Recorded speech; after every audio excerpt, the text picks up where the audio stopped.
Welcome back to The Explainer. Look, today we are diving into an absolute masterclass for digital creators. We're going to take this hyper-detailed script, it's called The Midnight Desk, and we are going to completely unpack it. We'll look at exactly how it's designed from the ground up to help you make a detailed and monetized video that just hooks viewers in. So if you've ever wondered how these creators take incredibly simple, quiet moments and turn them into highly profitable, retentive content, well, you're in the right place. Okay, let's just quickly map out our blueprint for today. We're breaking this down systematically. First, the long-form video formula. Second, crafting the ASMR atmosphere. Third, pacing out that 15-minute timeline. And finally, editing for seamless retention. All right, jumping right in. Section 1, the long-form video formula. Let's talk about monetizing this content. Before we even look at a single word on the page, we really have to understand the overarching business goal here. And for this strategy, the golden number is 15 to 30. That's our target duration in minutes. Because, to monetize effectively on modern platforms, watch time is absolutely everything. Now, a single script like The Midnight Desk is designed to be around 15 minutes long on its own. But the real magic? That happens when you blend it with other compatible stories from the source material, stuff like The Slow Sunday or The Quiet Library. You weave those together to push that total runtime right into that 15 to 30-minute sweet spot. That extended length is quite literally the foundation to make a detailed and monetized video compilation. Moving on to Section 2, crafting the ASMR atmosphere. This is all about mastering the mood. So think about this. How do you keep a viewer's attention for a 15 to 30-minute stretch of basically nothing happening? Well, you have to master the mood.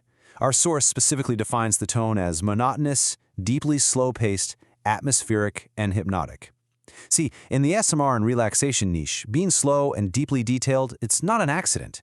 Actually, it is a highly calculated retention strategy.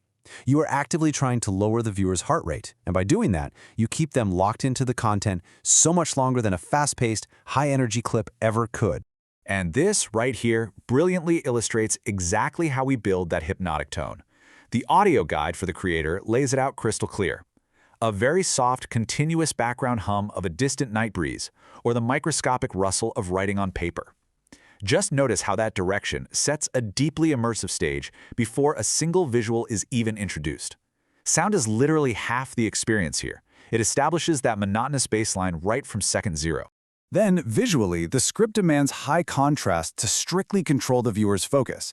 It's a stark contrast between what's inside the lamp circle, which the script dictates has to be incredibly sharp, versus what is outside the light, which just fades away into these deep, soft shadows. By focusing the viewer's eye on a single, warm, amber circle and just blacking out all other distractions, you are forcing a sense of calm, unbroken focus. It's visual minimalism, designed specifically to maximize retention. All right, Section 3, pacing the 15-minute timeline. Let's get into the actual structure of the script. So this timeline is the structural core of the whole thing.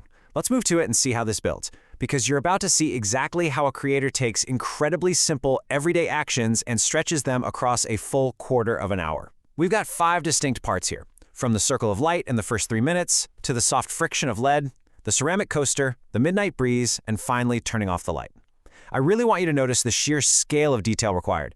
We're taking 15 minutes to describe physical actions that in real life would take, 20 seconds tops?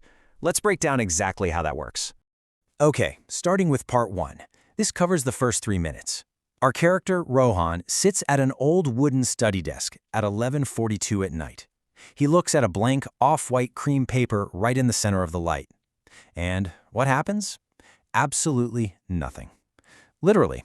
For 2 to 4 full minutes, the script explicitly states he just watches the microscopic shadows in the paper's grain. Just simply watching those tiny imperfections instantly establishes this incredibly deliberate, unhurried pacing right out of the gate. Then, as we move into part 2, the pacing slows down even further. The script reads, "The sound of the graphite moving against the textured paper is incredibly soft. Shh, shh, shh." Here, Rohan reaches for a short, worn cedarwood pencil and just begins to draw a single, continuous, unbroken wave. He's not writing words, he's not checking off a to-do list, he's just creating a dry, comforting friction. As the creator, you're essentially giving the viewer permission to just stop and simply listen to the rhythmic tracing of lines. Now, what's really fascinating about this next part is just how extreme this pacing gets. In part 3, we have this action called Gravity Wins. Rohan sets down a glass of lukewarm water on a ceramic coaster with just a tiny clink. And then, for 4 full minutes, the primary visual event is a single condensation droplet slowly losing its grip, sliding down the glass, and quietly pooling at the base. It is honestly incredible, stretching that tiny, completely insignificant real-world moment into a mesmerizing 4-minute visual event. That is exactly how you build this type of content. You literally make the viewer sit and watch water move at its own pace. Which brings us right into part 4, where a cool midnight breeze enters the room. The script specifically notes the edge of the cream paper, which lifts by a mere millimeter and then settles back down with a tiny paper whisper. Flutter. It's these microscopic details, a 1 millimeter flutter of paper, the rhythmic shifting of shadows from a moving curtain. These act as the slow, deep breathing of the room itself. It just totally evaporates all those chaotic daytime thoughts running through the viewer's head. And finally, part 5 maps out the last 2 minutes. Rohan places the pencil back near the brass base. You hear a sharp, clean click of the metal switch, and the room is instantly plunged into a deep, midnight blue darkness. The script actually calls for 10 to 15 seconds of complete visual darkness at the very end, accompanied only by a faint cricket or wind sound. This finale is brilliant. It serves as the absolute perfect cool down for the viewer, making sure they leave the whole experience feeling completely relaxed. All right, let's look at section 4, editing for seamless retention. Time for the app strategy. Let's bring the energy back up a bit. We've talked a lot about the creative scripting, but now we've got to shift over to the technical, business-minded post-production side of things. Because look, creating one 15-minute sequence is great, but seamlessly blending multiple stories, that is the real secret sauce here. The source material lays out a highly specific editing strategy. You take these lone character stories, whether it's Madoff from The Slow Sunday, Almond from The Quiet Library, or our guy Rohan from The Midnight Desk, and you mix them into one massive timeline. Step 1. Use a slow 3 to 4 second cross-dissolve transition between the parts. You do not want harsh, jarring cuts here. You want the scenes to just gently melt into one another. And step 2 is audio stacking, which leads us to a really crucial concept. So the crucial point here is this idea of audio glue. The strategy dictates that you keep a consistent background sound, like rain on window or a really soft clock ticking, set at a very low 10 to 15% volume, running continuously across all the different stories in your edit. This underlying audio literally binds the distinct scripts together. So even if the visuals change from a library desk over to a wooden study desk, that constant audio track makes the entire compilation feel like it exists in the exact same peaceful universe. Which leads us to a pretty fascinating thought to wrap up today's explainer. In an era of hyper-fast 10-second clips, could the most immersive and profitable content actually be a 30-minute video of a pencil on paper? I mean, it sounds totally counterintuitive, right? But the strategy and the pacing prove that slow storytelling is incredibly powerful. By mastering the atmosphere, stretching out that timeline, and using seamless editing, you can absolutely turn the simplest, quietest moments into a massive success. I really hope this blueprint leaves you eager to experiment with your own high-retention content. Okay, so how do you create a highly engaging, super detailed explainer out of, well, absolutely nothing happening? Sounds kind of impossible, right? But today we're looking at a literal masterclass in exactly that. We are diving into a source script titled The Slow Sunday. It's basically a blueprint for crafting hyper-detailed, sensory storytelling that stretches time, holds a viewer's attention hostage in the best way possible, and honestly manages to hit that super lucrative 15-minute monetization mark without a single card chase or dramatic plot twist. Let's dive into this. Here is our roadmap for this explainer. We're going to hit the anatomy of slow, morning light and dust, touch and microsounds, the journey of time, and finally wrap up with crafting the perfect pace. Let's get right to it. Section 1. The anatomy of slow. We are looking at how this script fundamentally manipulates your perception of time. So the foundational tone of The Slow Sunday is absolutely crucial here. The source material explicitly demands a delivery that is monotonous, serene, and hyper-detailed. Think of an ASMR or relaxation style with just the faint audio of soft rain or maybe a steady ticking clock. The really important part to grasp is that to stretch this kind of content to a 10 to 15-minute runtime, which is totally the sweet spot for a highly detailed monetized format, the narration has to be deliberately unhurried. You literally can't rush. You have to force your audience to slow down right along with you. Moving on to Section 2, Morning Light and Dust. Let's see how this specific tone builds from the very opening scene, starting Madhav's day at exactly 7:45 a.m. Picture this. Madhav is staring at a small, faded gray smudge on his ceiling. Not for a couple of seconds, but for 5 whole minutes, maybe 10. Through a frayed hole in the curtain, a thin sliver of sunlight pierces the room. The script says, countless microscopic dust motes float aimlessly in the air, lifted again by a faint invisible current. He just lies there watching them dance. On a Sunday like this, time simply has no speed. Okay, let's break down what just happened there. This is a brilliant illustration of microfocus.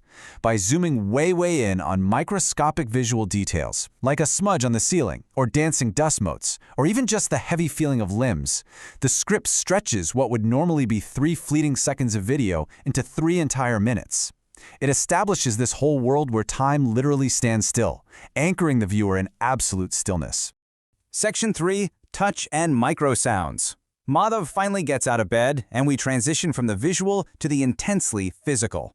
The house is empty, and his steps echo faintly against the deep chill of an old marble floor. He reaches a shelf in the kitchen with 6 perfect stainless steel canisters: sugar, tea leaves, salt. When he reaches for the tea, the lid is slightly loose. The script reads, as he lifts it, a hollow metallic click breaks the silence. He takes a spoon, and very carefully, making sure the metal doesn't scrape the sides, he scoops the tea. Notice how intensely focused we are on the exact sound and texture of a totally ordinary metal tin. Now this is where it gets wild. The script turns the utterly mundane, boring act of boiling water into a captivating 4-step physical progression.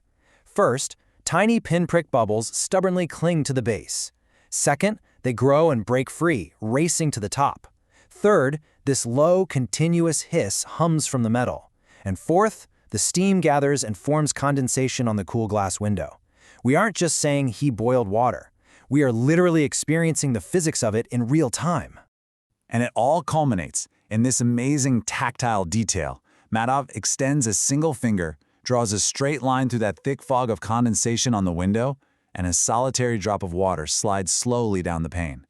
This right here is how sensory storytelling anchors a viewer's attention. I mean, you can almost feel the cool dampness on your own fingertip, right? Which brings us to Section 4, The Journey of Time. Madhav moves into the living room, settling into a creaky old wooden armchair with his perfectly warm ceramic mug of tea. Notice how the script completely narrows Madhav's entire universe down to the heavy brass pendulum of a dark wood clock. Tick, tock. It really emphasizes the wide, stretching silence between every single second. He watches the slender second hand. It leaves the 12, moves to the 1, then the 2, taking 60 very deliberate clicks to complete its journey. And honestly, this brilliantly illustrates exactly why this kind of content is so appealing to people. Think about it. On one side, we have the outside world, our world, right?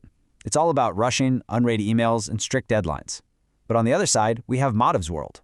Zero drama, warm tea, just a mechanical hand that knows exactly where it's going. The script acts as this deliberate, psychological antidote to our crazy, fast-paced reality. It basically gives the viewer permission to just exist for a few minutes. The narrative arc concludes with the evening fade. The pale light dissolves, muted shadows stretch across the floor to Madhav's feet.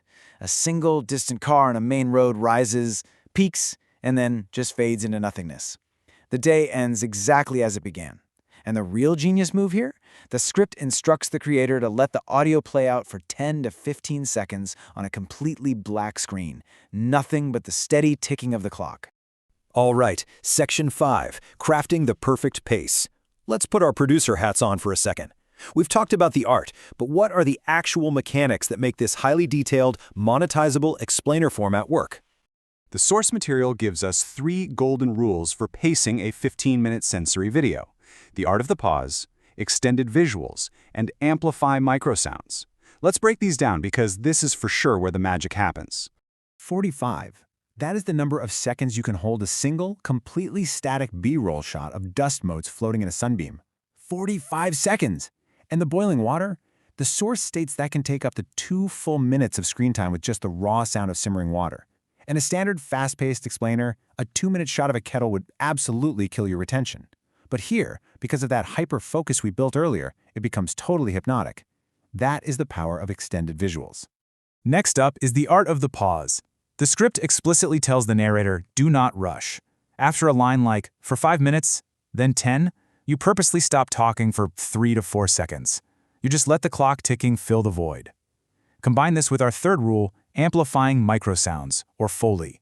Things like the crisp, metallic clink of a jar lid, the rustle of tea leaves, the creak of wood. These incredibly crisp sounds hypnotize the viewer, replacing traditional video action with rich auditory texture. So we've deconstructed the anatomy of slow, right? We've seen exactly how a single drop of water and the ticking of a clock can be stretched into a profitable, highly detailed, mesmerizing piece of content. But beyond the mechanics of video making, there's a real takeaway here for all of us. Where can you find your own slow Sunday moment of stillness in your fast-paced life? Maybe you don't need to go make a 15-minute monetized explainer about it, but maybe, just for today, you can watch the kettle boil, listen to the clock tick, and just let time have no speed. Until next time, stay curious and take it slow. All right, let's just jump right in. Welcome back to another explainer. Today, we're doing something a little different and honestly kind of fascinating. We are totally deconstructing a relaxation script called The Midnight Rain. We're going to look under the hood and figure out exactly how writers engineer that perfect sense of stillness and peace, literally piece by piece. Just listen to this overarching audio guide for the script. The soft, steady patter of rain against a window pane, and the distant, muffled sound of wind. It immediately sets this monotonous, deeply serene tone for everything we're about to unpack. It's absolutely hypnotic, right? Perfect for relaxation or ASMR. The writer is basically telling our brains right from the jump, hey, lower your heart rate or slowing things way down. So this brilliant scene setting kicks off at exactly 12:45 a.m. The outside world, completely dark, the streets are totally empty. And then we meet our protagonist, Samir. Now, he's not tossing and turning in bed like you might expect. Instead, he's just sitting there on a low wooden stool right next to a glass balcony door. He feels the soft, cool draft slipping in, just enough to make the skin on his arms tingle. It's wild how quickly we're anchored right there in the room with him, feeling that exact same chill. To pull us off, the author uses a highly deliberate 15-minute framework. It's broken down into 5 exact phases. The first droplet, the ceramic mug, the pattern on the wall, the sound of stillness, and finally, the fade into shadow. This structure isn't an accident. It's used to intentionally stretch our perception of time and absolutely lock us into the narrative's pacing. All right, let's start at the beginning with part 1, the hypnotic setup and micro-movements. For those first 3 minutes, the chaos of the daytime is just gone. Poof. It's replaced by this intense, almost microscopic focus. We aren't just watching it rain. We are watching the agonizingly detailed 4-step journey of a single heavy raindrop. First, the plop as it hits the glass pane. Second, it holds its position, trembling under its own weight. Third, gravity finally pulls it down. And fourth, it leaves a long, glistening trail on the dusty glass. By zooming in on these tiny micro-movements, the writer literally forces our brains to decelerate. But, that single isolated plop doesn't last forever. Soon another drop falls, and then another. And this creates a steady, repetitive rhythm as the rain starts hitting the concrete outside. The quiet room fills with a slow cadence. It's a deliberate writing choice that creates a rhythmic shift, and it feels like it actually slows down time itself for the listener. Which brings us to part 2, the ceramic mug. Right at the 3-minute mark, the script pulls our focus from that expansive window down to a tactile object resting right on the floor next to the stool. Samir reaches down and wraps his fingers around a heavy, dark blue ceramic mug. Inside, just 2 fingers of cold coffee left over from the evening. The text specifically notes that the ceramic has lost all its warmth. It's smooth and cold. This is absolutely crucial, guys, because the mug perfectly matches the chilly temperature of the room. There's zero contrast. It's a seamless integration with the environment. So he lifts the mug slightly. But here's the thing. He doesn't take a sip. He just looks inside. The dark liquid is completely still, acting like a tiny, dark mirror. And then a faint flash of distant lightning catches on the surface before disappearing. Then Samir gently swirls it, and the coffee moves in this slow, circular wave before settling back down into a perfectly calm, flat circle. And here is where it gets crazy. 5. That's the number. Samir simply watches this flat circle of liquid for 3 to 5 whole minutes. He doesn't drink a single drop. I mean, in a normal story, spending 5 minutes staring into a mug would totally grind the plot to a halt, right? But in a relaxation script, that incredible pacing detail is exactly the point. It gives you, the listener, permission to just stop and observe nothingness. Let's move right into part 3, visualizing sound and shadow. By minute 6, the rain outside has grown steadier, creating this continuous white noise, a gentle shh echoing softly against the walls. But look at the incredible contrast they set up here. You have the external elements, the memory of chaotic daytime, a heavy downpour, a harsh yellow street lamp outside. And then compare that to Samir's internal experience in the room, a perfectly quiet space filled only with moving, fluid shadows and peaceful emptiness. The outside world is providing the lighting, sure, but the inside world, it's completely dictating the mood. Those water droplets sliding down the glass start casting these beautiful, slow-motion shadows on the plain white wall across from him. The script describes them as silent rivers flowing downwards. Samir just rests his chin on his hand and watches. It's predictable, slow, and endlessly repetitive. He tracks one shadow sliding from the ceiling past a small light switch and dissolving into the darkness near the floor. There is absolutely no urgency to look away. Now we hit part 4, the sensory peak. 10 minutes in, the physical environment comes alive in a whole new way. A night breeze picks up, rustling the thin curtain, making it sway back and forth like a slow pendulum in the dark. And with that breeze comes this highly specific olfactory cue, petrichor. You know the one, that deep, earthy scent of wet soil and fresh rain. Samir takes a really long, slow breath to let that cool air fill his lungs. By introducing smell, which is the sense most closely tied to memory and physical grounding, the writer pulls the listener even deeper into this sensory cocoon. And that brings us to the true psychological core of the source material, a world paused. In this vast, peaceful emptiness of the night, with the day's chaos washed away by the downpour, there are zero thoughts of yesterday, and literally absolutely no worries about tomorrow. There's only the rain, the cold ceramic mug, and the present moment. Complete mental unburdening. Which takes us to our final act, part 5, fading into stillness. At the 13-minute mark, the climax of the rain has passed. The heavy pour gradually slows down, softening into a gentle drizzle, and then just an occasional, soft tap. And as the sound of the rain recedes, a new sound emerges to fill the void. Samir puts the blue mug back down on the floor, and you finally hear the faint, rhythmic tick of a metal side table clock. Tick, tock, tick, tock. The rhythm of nature is smoothly replaced by the rhythm of the quiet room. Samir closes his eyes and leans his head back against the cool wall. Now, the text makes it a point to say he isn't trying to sleep. Rather, he's deliberately choosing to simply exist in that space right between wakefulness and rest. The shadows on the walls slow down, the room grows a little cooler, and the heavy, comforting silence completely returns. And then, the script ends with a really fascinating directorial choice. The screen fades entirely to black, and the author instructs that there should be 10 to 15 seconds of pure, unadulterated black screen. The only thing you experience is the very faint sound of distant rain dripping from leaves. It's literally a sensory decompression chamber before the script officially ends. Honestly, this entire script is an absolute masterclass in the detailed engineering of stillness.